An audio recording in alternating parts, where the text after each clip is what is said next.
Here, makliker om hier in die gemeenskap van die gelowiges U naam op ons lippe te neem. Het is makliker om hier Christen te wees as daar buite met die harde werklikhede, die onsekerhede,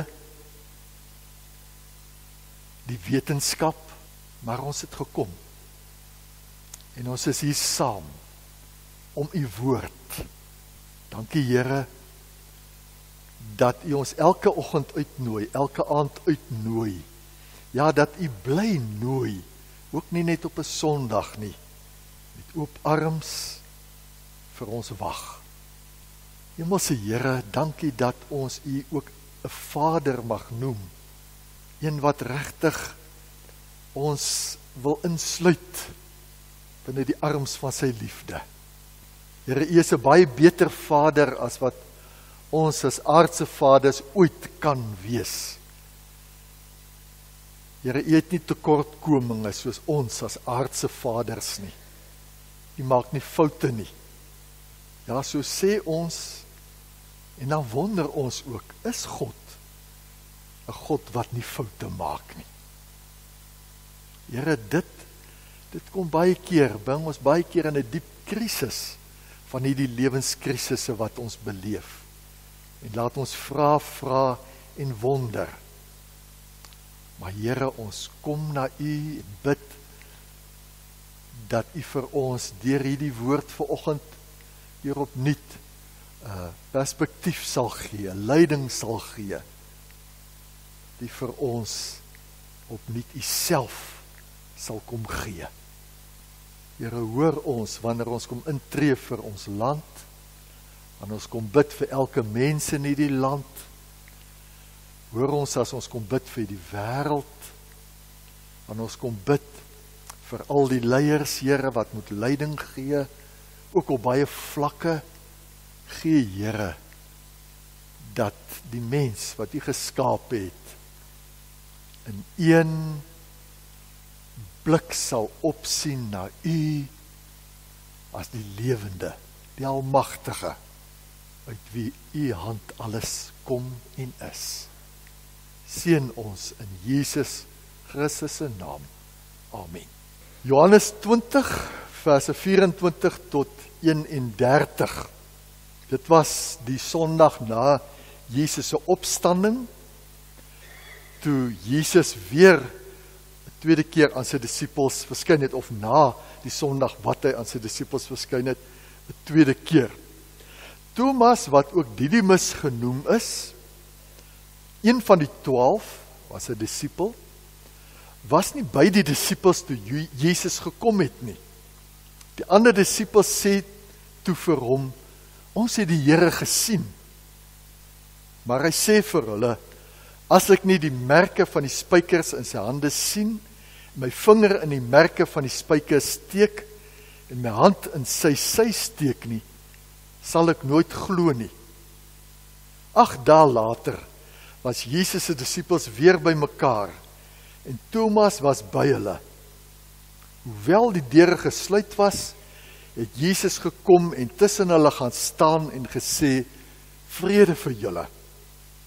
Daarna sê hy vir Thomas, bring jou vinger hier en kyk na my hande, en bring jou hand en steek hom in my sy, en moenie langer ongelowig wees nie, maar wees gelowig.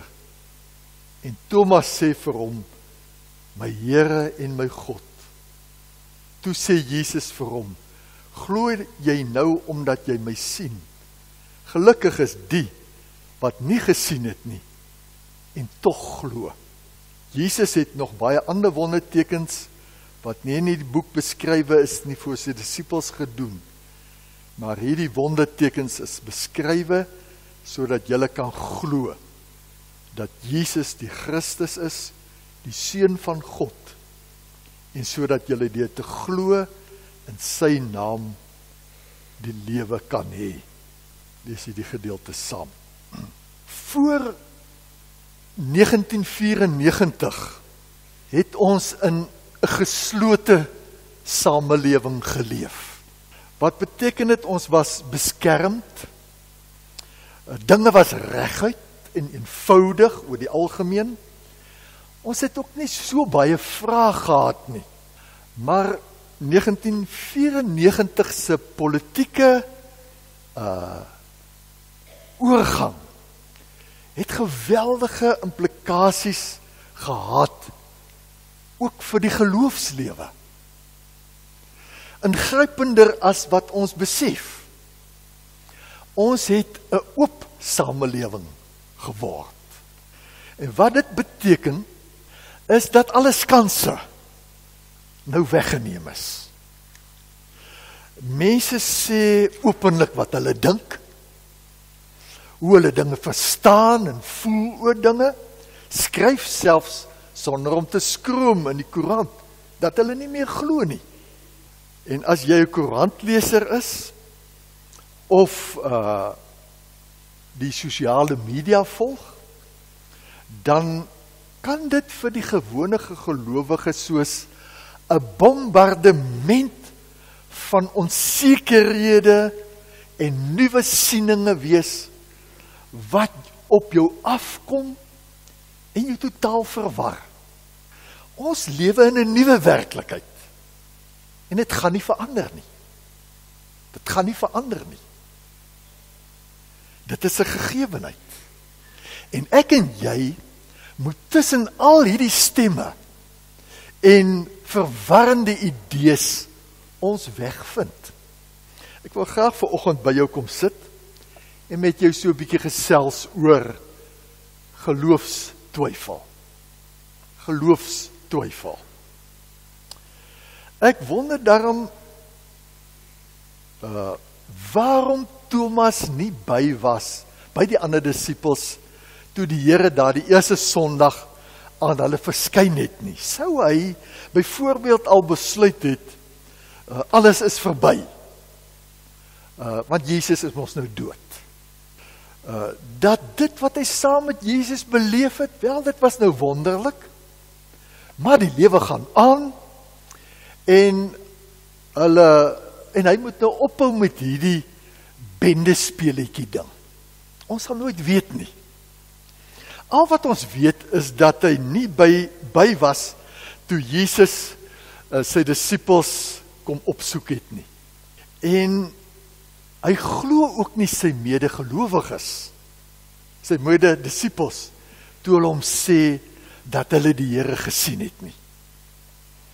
Hy sê daar, as ek nie die merke van die spykers in sy hande sien, en my vinger in die merke van die spykers steek, en my hand in sy sy steek nie, sal ek nooit glo nie.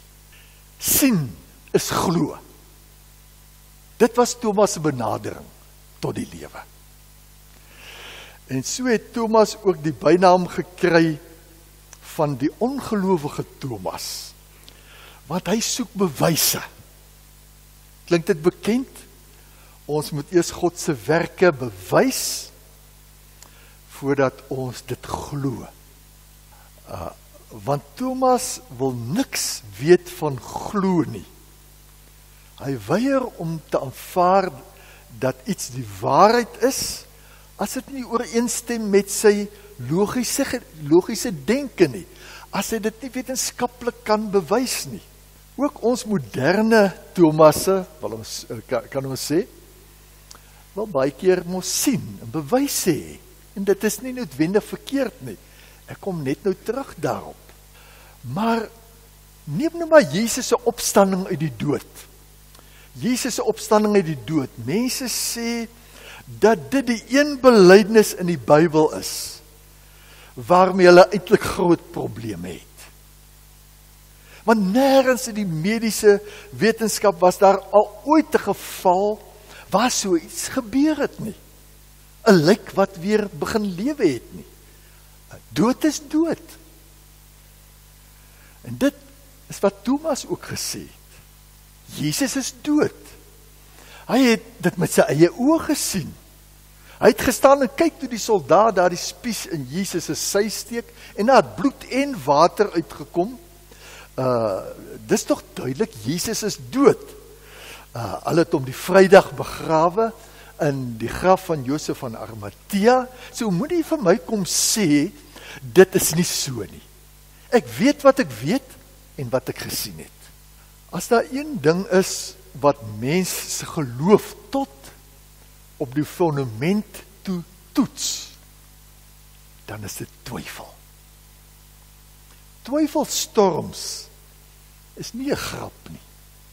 Is dit verkeerd om dinge, ook Bybelse dinge, te bevraagteken en daaroor te wonder, selfs te twyfel? Is dit verkeerd? Kyk, daar is mense wat maklik glo. Daar is mense wat verskriklik maklik glo. Kinderlik en opreg glo dat God daar is, dat hulle kinders van God is, en dat net goeie dinge met die kinders van God gebeur, omdat alles uiteindelik ten goeie meewerk, soos Paulus sê.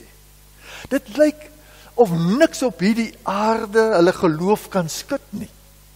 As jy luister na predikers oor die TV, by sommige kerke, selfs gewone lidmate, dan klink dit partymal of hulle geloof so vas soos 'n rots staan. Daar's by hulle nie 'n greintjie van twyfel ooit nie. Hulle sal jou vertel van die wonderwerke wat hulle beleef het, en wat in hulle lewens gebeur, en al wat ek en jy moet doen is, ons moet net glo, opreg glo, en dit sal ook met ons gebeur. Daar's mense wat maklik glo, en hulle is eerlik, en hulle is opreg. Maar dan kry jy ook mense, wat moeilik glo. Wat moeilik glo. Wat dikwels deur worsteling gaan. Ek lees nou die dag weer van die voorbeeldige moeder Teresa, in haar briewe na haar dood wat hulle gekry het. Sy het vir meer as 50 jaar getwyfel aan God se bestaan. Sy het moeilik geglo. Matteus 28 lees ons van Jesus se disippels, voor sy hemelvaart staan daar, toe hulle hom sien, het hulle hom aanbid, hoewel party getwyfel het. Getwyfel het. Ook gelowiges wonder en twyfel en verstaan nie altyd hoe die blokkies van die lewe in mekaar steek nie. En ons vra, waar is God? Miskien met die dood van 'n kind, 'n onverwagse siekte wat jy opgedoen het, 'n besigheidskrisis, geldprobleme, slegte goed wat met ander mense gebeur, van jou vriende, ander wat weer met moord wegkom, korrupsie, misdaad, nog baie ander, wat jou laat wonder, en laat vra. Nee, dit is nie verkeerd om vrae te vra nie. Te wonder en selfs te twyfel nie. Moet dus nie dink jy is verlore as jy deur 'n tyd van twyfel in jou lewe gaan nie. My ondervinding het my geleer dat dit 'n tyd is, beslis 'n baie moeilike tyd, maar 'n tyd is waar God met 'n mens besig is. Ons is almal soekers in die duisternis. Maar God is soos 'n ligvakkel wat jou weer wil help om jou koördinate te vind. Kom ons kom terug na Thomas toe. Hoe reageer Jesus op Thomas se twyfel? Interessant dat Jesus nie vir hom gaan opsoek het waar hy op sy eie was nie.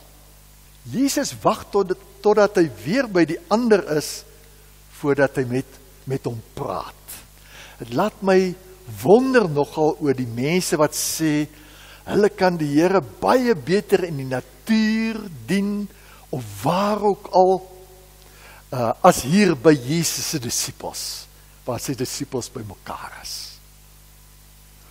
Want is hier waar Jesus ons wil ontmoet, opnuut wil ontmoet. hier in die gemeenskap van die gelowiges.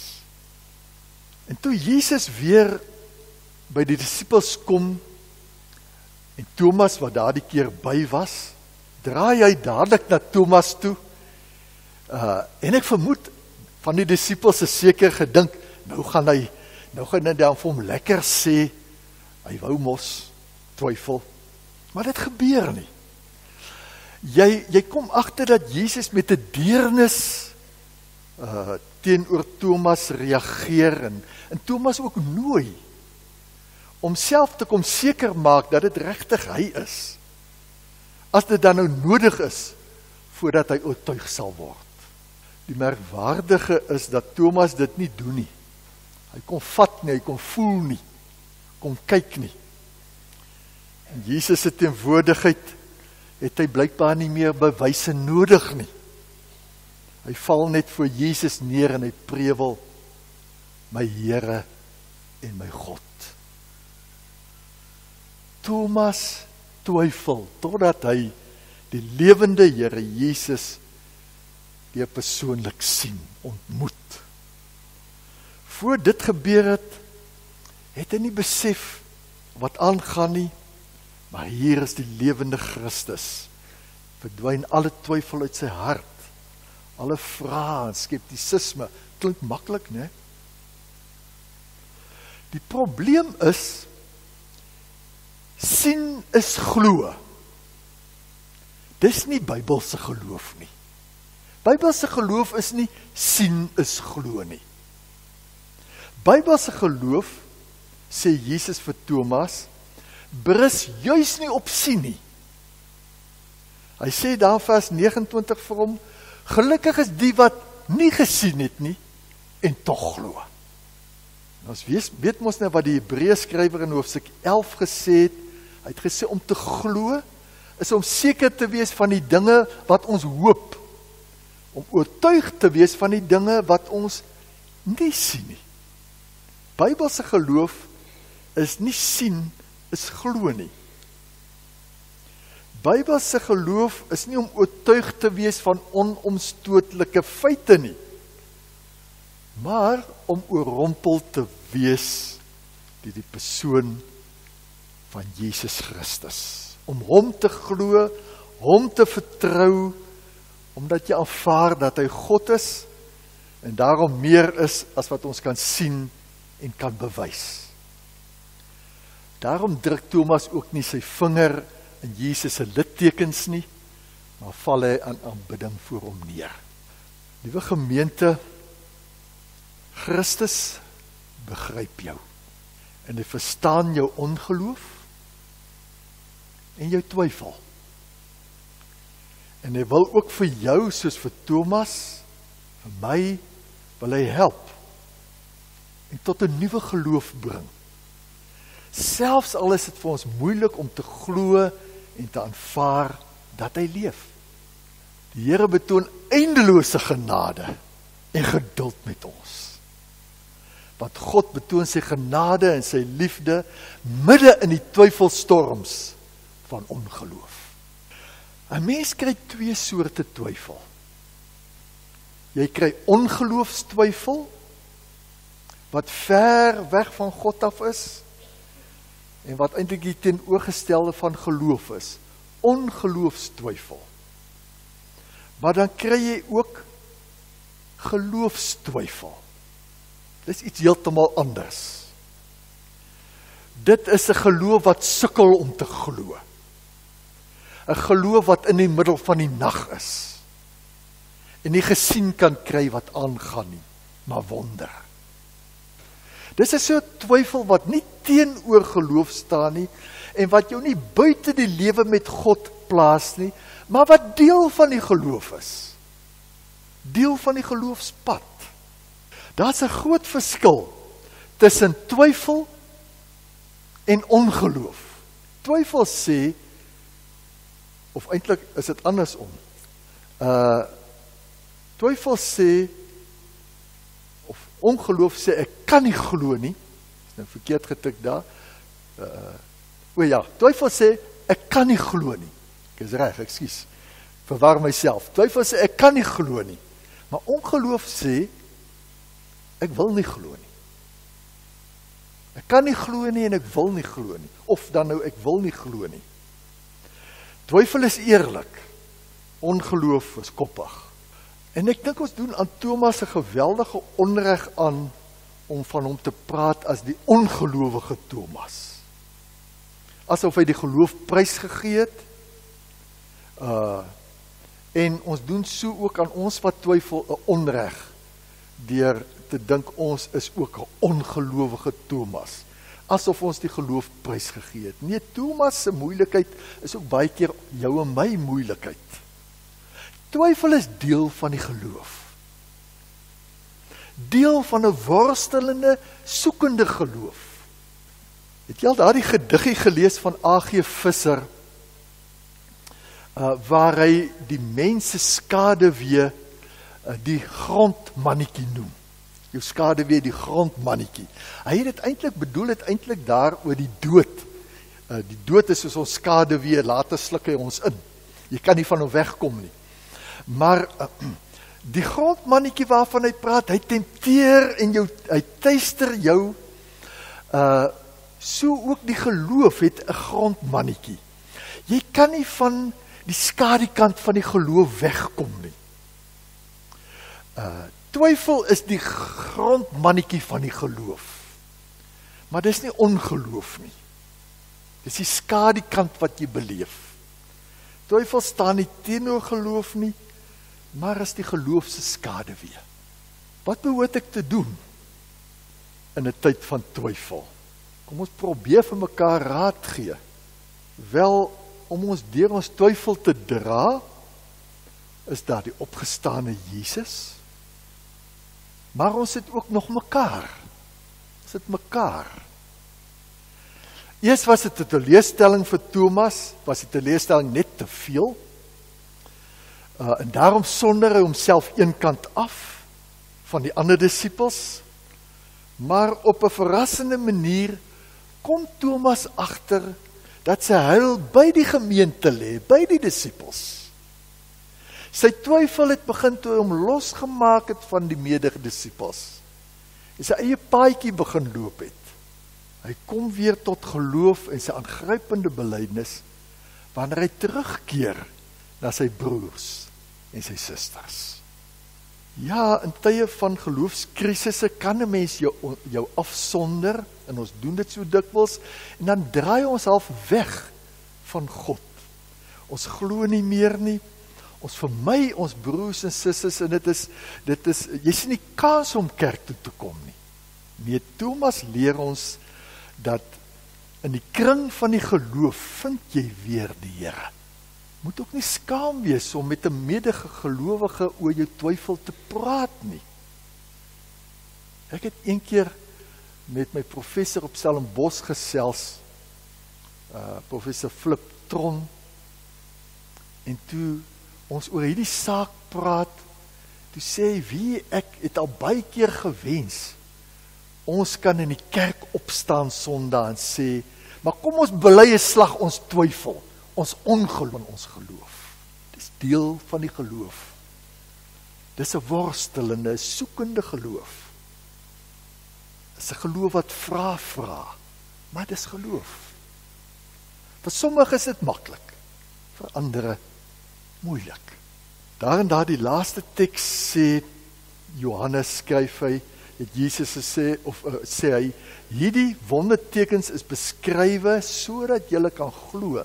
Dis nou die tekens in die boek Johannes, sodat julle kan glo dat Jesus die Christus is, die Seun van God, en sodat julle deur te glo in sy naam die lewe kan hê. In die woord, saam lees uit die woord, saam daaroor nadink, ontdek ons weer die lewende Here. Maar partykeer is nie sommer net so gou nie. Ons bly tas in die duister totdat ons die ligvakkel van God weer vind. Kom ons bid saam. Here, ons wil vanoggend voor U kom staan en ons wil weer sê, maar U is die gans andere. die gans ander. Ons wil opkyk na U en sê, Here, ons verstaan U nie altyd nie, en ons val vas in hierdie aardse lewe met al sy vrae, maar ons glo. En waar ons twyfel, kom ons ongeloof te hulp en help ons. Dankie, Here, dat as ons U soek, U ons wel weer vind. Here, ons wil ons rug nie op U draai nie. Ons wil nie met ons vrae net by onsself gaan worstel en sit nie. Dankie, Here, dat U ons te hulp wil kom. Doen dit vir my, doen dit vir ons elkeen, wat soms deur so 'n krisis gaan. In Jesus Christus se naam. Amen.